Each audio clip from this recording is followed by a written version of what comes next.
well, you've just done FameLab. What was it like? How did you find it? It was different to anything I've ever done before. It was fun. I think it's probably the best way to describe it, and challenging, but in a good way. And what were when you saw the call go out there for FameLab, what made you decide to submit a video to us? So what made me decide to click the button, I think, was probably, I thought, oh, I could do with being better at that. Okay. So I thought, yeah, I could probably learn some skills, and it felt like something that I was doing for me as well, not something that I was doing for somebody else or as part of a project, or it was like something for my own personal development and something that I do by myself for myself. Brill. Great. Yeah, absolutely. And in terms of when you were at FameLab and you were there circulating with all of the other kind of finalists before, how did you deal with nerves? So I had less nerves than I thought I would. Okay. I have some experience of performing on stage singing, but this was totally different. I think the nerves weren't so bad because I was so well prepared. I was confident in my in what I'd put together. I'd put a lot of work in. I was confident that my material was engaging and good, and I was happy with it. So I think that gave me the confidence to not be.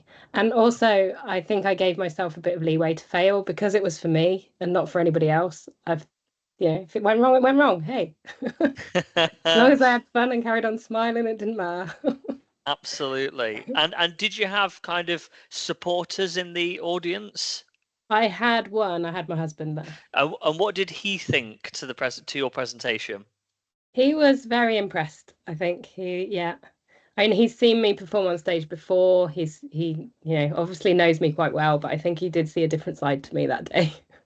Oh, great, brilliant. And when you came to record the video for submission, how did you feel about that process?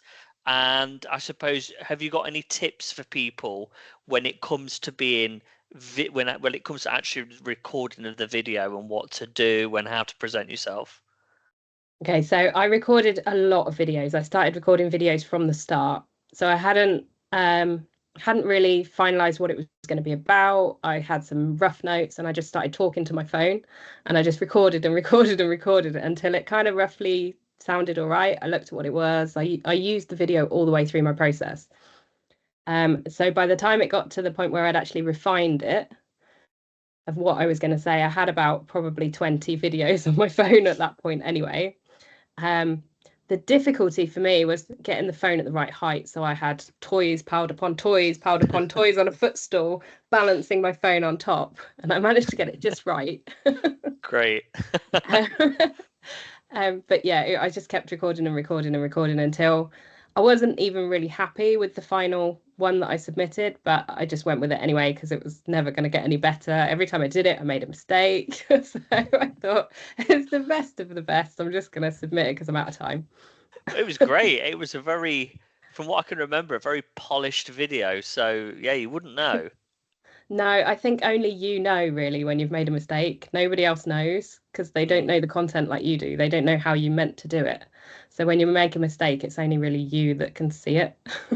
Absolutely. Yeah, definitely. And what would you say, kind of overall, what would you say that you've gained from the whole FameLab experience? So I think I've changed the way that I do things slightly. In that so before FameLab, I'd never attempted to put charisma into a presentation before. I'd never even thought about charisma. But I'm now preparing for a conference presentation in September. And I'm thinking, how can I put a bit of spark into it? How can I add a bit of flair? Even though it's an academic conference, how can I make it more engaging? And I think before I've always thought, well, what do I need to put into this? What's the content? And not thought too much about how I'm delivering it. And I think now I'm trying to think a bit more about the delivery and making it more exciting and more enjoyable to present as well as for the audience to receive. Great.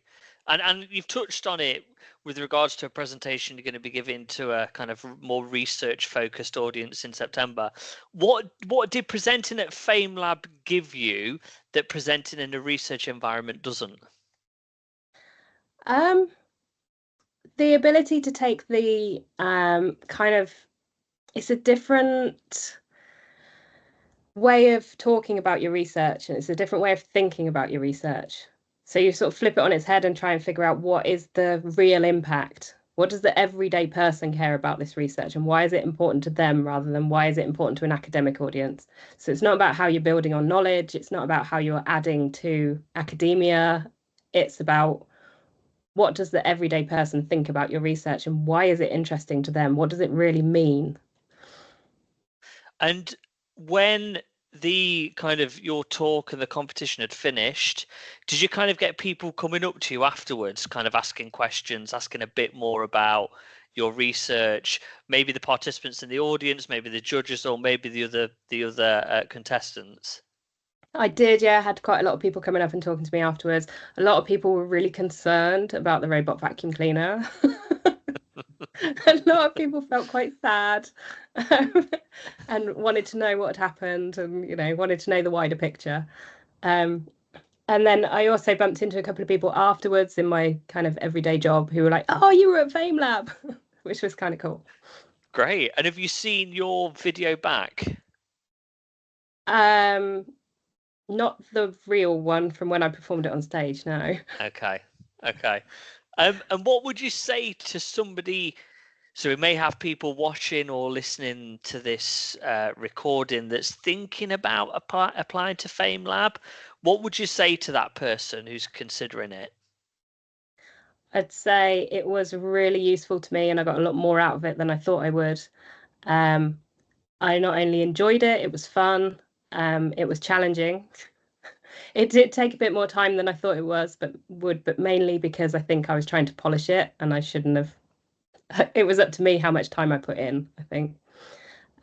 So generally, if you're thinking about it, probably just do it because you've got nothing to lose, really.